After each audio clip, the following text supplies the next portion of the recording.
عظیم البرهان شدید السلطان ما شاء الله كان اعوذ بالله من الشيطان الرجيم بسم الله الرحمن الرحيم رب اشرح لي صدري ويسر لي امري واحلل عقدة من لساني يفقهوا قولي الحمد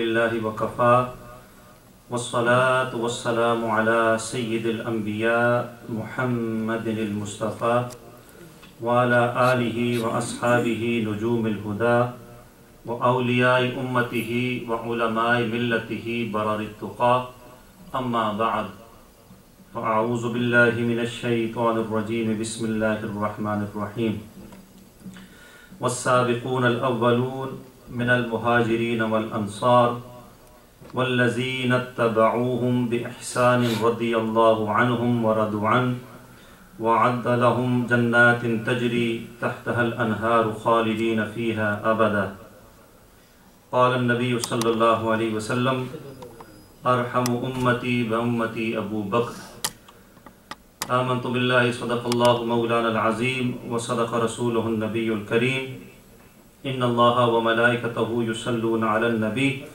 يا أيها الذين آمنوا صلوا عليه وسلموا تسليما اللهم صل على سيدنا محمد النبي عدد من خلقك وصل على محمد النبي كما ينبغي لنا أن نصلي عليه وصل على محمد النبي كما أمرتنا أن نصلي عليه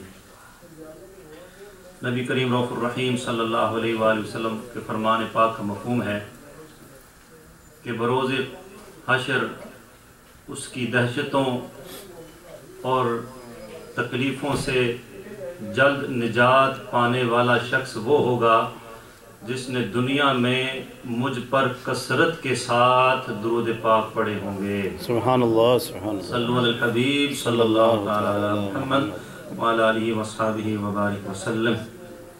رات کو بھی لنگر صدیقی میں درود پاک دیا گیا آپ کو وصول ہوا ہوگا اور امید ہے کہ اس کو آپ جلد از جلد یاد بھی کر لیں گے. مختصر ہے اور اتنی چیزیں ہمیں انسان جس فیلڈ میں ہوتا ہے اس فیلڈ کی ہر چیز کا ماہر ہوتا ہے تب اس کو لائسنس ملتا ہے یا اس کی آگے وہ بڑھنے کی کوشش کرتا ہے جو بھی اس کی فیلڈ ہو.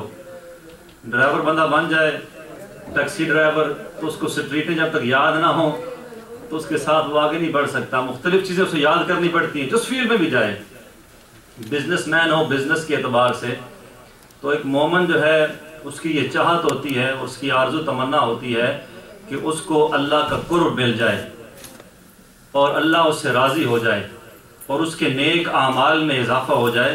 تو وہ جو آپ کو درود پاک ملا ہے انشاءاللہ اور بھی کاپیاں کرا کے میں رکھ دوں گا پیچھے انشاءاللہ. تو امید ہے اس کو آپ پڑھتے رہیں گے تو اللہ نے چاہا آقا کریم صلی اللہ علیہ وسلم کے طفیل ہمارے اعمال میں بھی انشاءاللہ اضافہ ہوتا رہے گا. رات کو الحمدللہ جیسے ساتھی یہاں موجود تھے سیدنا صدیق اکبر رضی اللہ تعالیٰ عنہ کے فضائل اور آپ کی بارگاہ میں سلام پیش کرنے کے لیے محفل تھی. آج وہی صحابہ کا موضوع ہے. صحابہ کرام علیہم رضوان کے ساتھ محبت کتنی ضروری ہے اور سیدنا صدیق اکبر رضی اللہ تعالیٰ عنہ کے چند فضائل.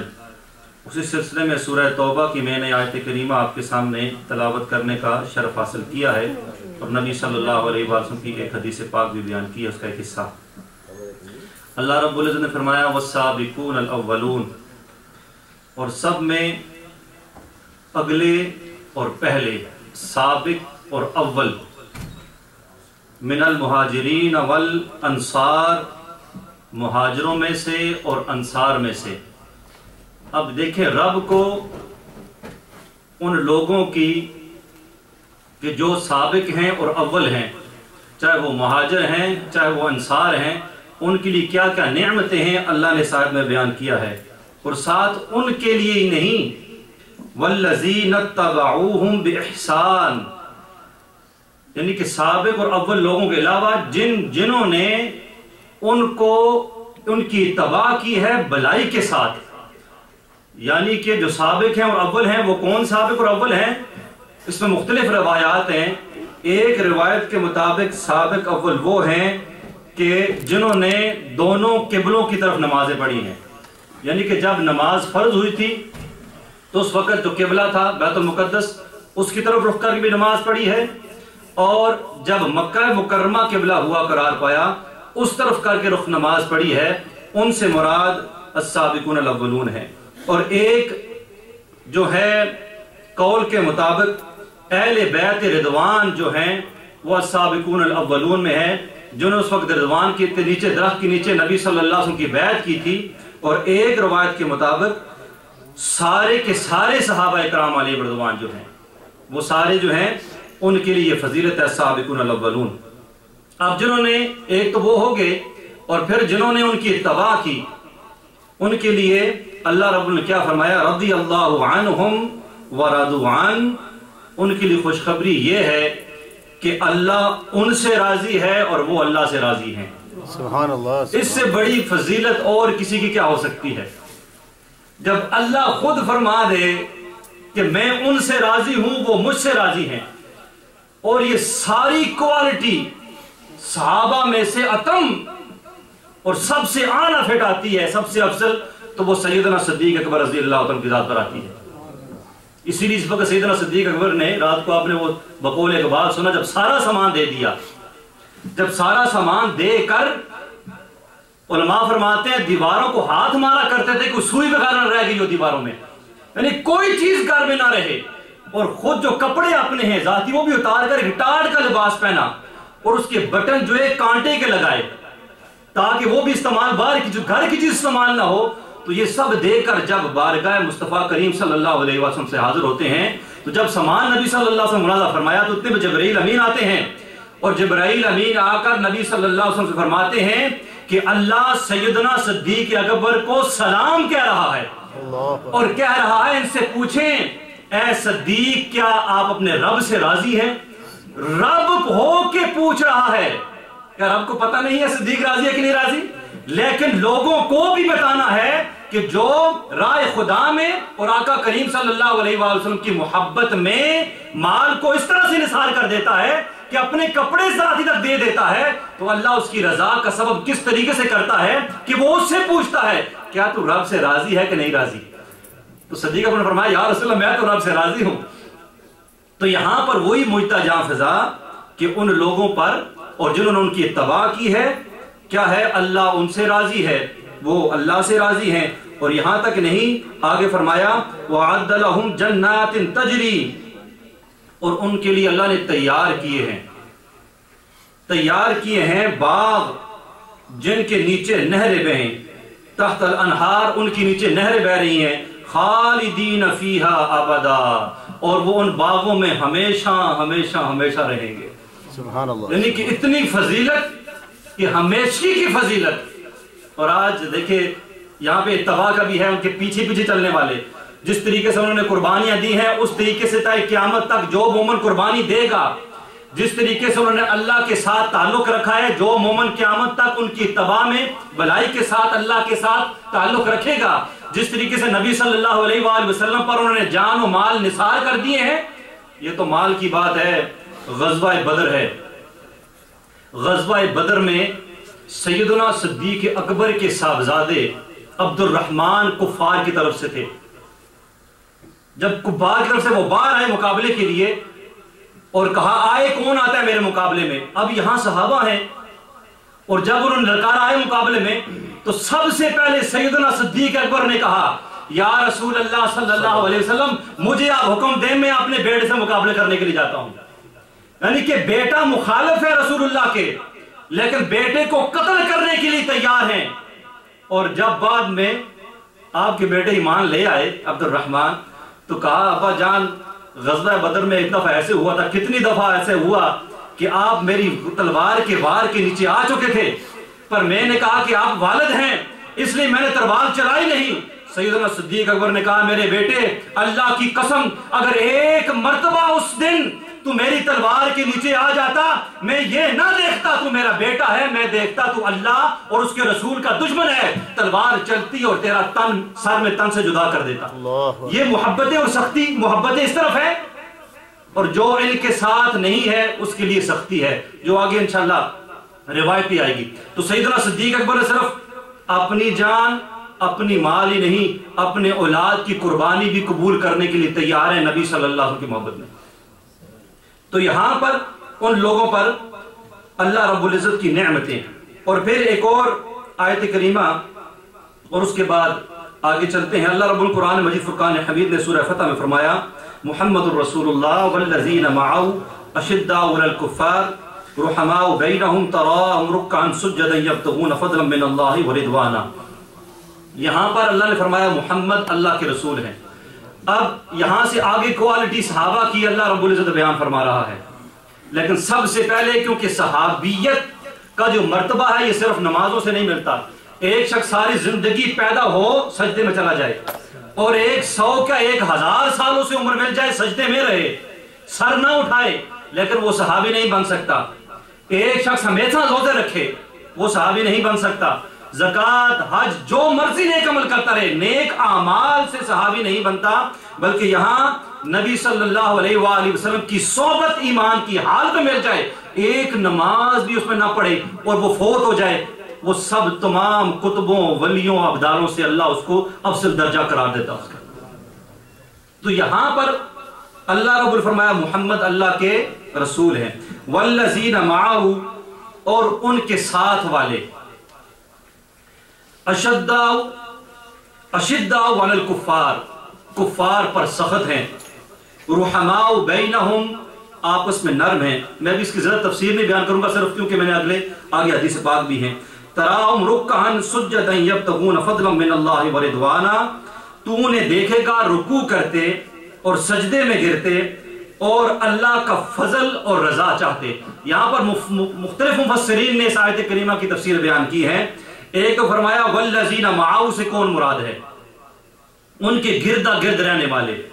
تو یہاں پر فرمایا گیا کہ اس سے مراد حضرت علامہ علاء الدین بغدادی رحمۃ اللہ فرماتے ہیں والذین معہ، یعنی کہ ان کے ارد گرد رہنے والوں سے مراد صحابہ میں سے ذات صدیق اکبر رضی اللہ تعالیٰ عنہ کی ذات ہے۔ سب سے پہلی کوالٹی گردا گرد، قربت پسند۔ رات کو میں نے 3 پسندیدہ چیزیں سیدنا صدیق اکبر کی بتائی تھی، تو سب سے پہلی کوالٹی نبی صلی اللہ علیہ وسلم کے ساتھ مائیت میں رہنے والے۔ اور پھر فرمایا اشداء علی الکفار سے مراد یہاں پر حضرت عمر فاروق اعظم ہیں۔ رحماء بینہم سے مراد یہاں پر حضرت سیدنا عثمان غنی ہے، اور تراہم رکعا سجدا سے مراد حضرت علی المرتضی مولا کائنات رضی اللہ تعالیٰ عنہ کی ذات، اور فضلا من اللہ ورضوان سے مراد باقی تمام صحابہ کرام ہیں۔ یہاں پر یاد رکھیے ہمیشہ اہل سنت والجماعت کا عقیدہ، صحابہ میں سے جو ترتیب ہے نا خلفائے راشدین کی، اس ترتیب سے افضلیت ہے۔ صحابہ میں سب سے افضل سیدنا صدیق اکبر کی ذات یاد رکھیے۔ اور رات کو میں نے آپ کو مجد الحسانی رحمۃ اللہ کے حوالے سے بھی بتایا تھا۔ آتے ہیں اب ایک روایت کی طرف جو میں نے رات کو بیان کی، تو اس کا ایک حصہ دوسرا ایسا رہ گیا تھا، دوسرے حصے کو کنیکٹ کرنے کے لیے وہ ساتھی لطف زیادہ لیں جو رات کو یہاں موجود تھے، کہ وہ تاروں کی نیکیاں کس کی اتنی ہیں؟ فاروق اعظم کی۔ سبحان اللہ سبحان اللہ۔ تاروں جتنی نیکیاں کس کی ہیں؟ فاروق اعظم کی۔ تاروں کی تعداد بھی نبی صلی اللہ علیہ وآلہ وسلم کو معلوم ہے، لیکن اب اس حدیث کا لطف تب آئے گا، مقام ابو بکر صدیق سمجھ تب آئے گی کہ ایک تو ہمیں یہ پتا چل گیا کہ تاروں جتنی نیکیاں عمر فاروق اعظم کی ہیں، لیکن اس کے علاوہ فاروق اعظم کے فضائل کتنے ہیں۔ جب آپ سمجھ لیں گے کہ فاروق اعظم کے فضائل کتنے ہیں، تو پھر ہمیں سمجھنے میں کوئی مشکل نہیں پیش آئے گی کہ سیدنا صدیق اکبر کے فضائل کتنے ہیں، کیونکہ ایک نیکی کے برابر ہے ساری نیکیاں فاروق اعظم کی۔ تو آئیے سنتے ہیں حضرت سیدنا عمار بن یاسر رضی اللہ تعالیٰ عنہ، لاسٹ جمعۃ المبارک آپ کو یاد ہوگا، آگ میں ڈالنے والے صحابی نبی صلی اللہ علیہ وسلم کی دعا، یہ عمار بن یاسر ہیں، اور انہوں نے نبی صلی اللہ علیہ وسلم سے سوال کیا کہ یا رسول اللہ صلی اللہ علیہ وسلم، حضرت عمر کے فضائل کیا ہیں؟ حضرت عمر کے فضائل کیا، ان کی فضیلتیں کیا ہیں؟ مجھے بتائیں، مجھے پتا چلے ان کی شان کیا ہے، ان کے فضائل کیا ہیں۔ تو آقا کریم رؤوف الرحیم صلی اللہ علیہ وآلہ وسلم نے فرمایا کہ میں نے جبرائیل سے یہی سوال کیا کہ جبریل تو مجھے بتا کہ میرے عمر کے فضائل کیا ہیں، تو مجھے بتا میری عمر کی شانیں کیا ہیں۔ تو سیدنا جبریل امین جو کہ ملائکہ کے بھی سردار ہیں، معصومین جو ملائکہ ان کے سردار ہیں، انہوں نے فرمایا یا محمد صلی اللہ علیہ وسلم لو مکست معاک ما مکس نوح فی قومہ، اگر میں اور آپ حضرت نوح علیہ السلام کی عمر کے مطابق، میں اور آپ حضرت نوح علیہ السلام کی عمر کے مطابق، وہ عمر کتنی ہے؟ الف سنۃ الا 50 عاما، 950 سال ہوں، 950 سال ہوں، عامن احدثک فی فضائل عمرہ، اور 950 سال میں آپ کے سامنے حضرت عمر کے فضائل کو بیان کرتا رہوں، ما نفدت یا رسول اللہ، تب بھی حضرت عمر کے فضائل ختم نہیں ہو سکتے ہیں۔ جبرائیل امین بیان کرے، 950 سال بیان کرے، تو فاروق اعظم کے فضائل ختم نہیں ہوتے، اور اس کے ساری نیکیاں ہوں اور صدیق اکبر کی ایک نیکی کے برابر ہوں، تو پھر دیکھ لیں کہ صدیق اکبر کے فضائل اور مناقب کتنے ہوں گے۔ یہ کوئی اور عام بھی نہیں کہتا۔ حضرت داتا علی جویری کشف المحجوب میں پہلی جب شروع کرتے ہیں نا صوفیاء کا ذکر، تو سب سے پہلے سیدنا صدیق اکبر کا کلام کرتے ہیں، اور فرماتے ہیں آپ سردار ہیں صوفیاء کے، اولیاء کے، اور فرماتے ہیں آپ مقام مشاہدہ پر ہیں، اور عمر فاروق اعظم مقام مجاہدہ پر ہیں، اور مقام مجاہدہ اور مقام مشاہدہ میں وہ تناسب ہے، وہ ترتیب ہے، جو ایک نسبت ہے، جو ایک قطرے کو نسبت ہوتی ہے دریا سے۔ اب آپ ساتھ ہی فرماتے ہیں کہ جہاں فاروق اعظم یہ ہوں صدیق اکبر کی نسبت سے، تو وہاں میں اور آپ کس کھاتے میں ہیں، کس کام میں ہیں۔ تو دیکھیے اللہ نے سیدنا صدیق اکبر رضی اللہ تعالیٰ عنہ کو کیا شانیں عطا فرمائی ہیں۔ اب آتے ہیں اور روایت کے ساتھ ساتھ، جیسے میں نے کہا کہ صحابہ کرام علیہم رضوان کے ساتھ تعلق اور محبت یہ ضروری ہے، اہل بیت کے ساتھ بھی ضرور۔ جب وہ موضوع، ہر موضوع اپنے موضوع کی طرف آتا ہے تو اس کی فضیلت بیان ہوتی ہے۔ یا ایک روایت آپ کے سامنے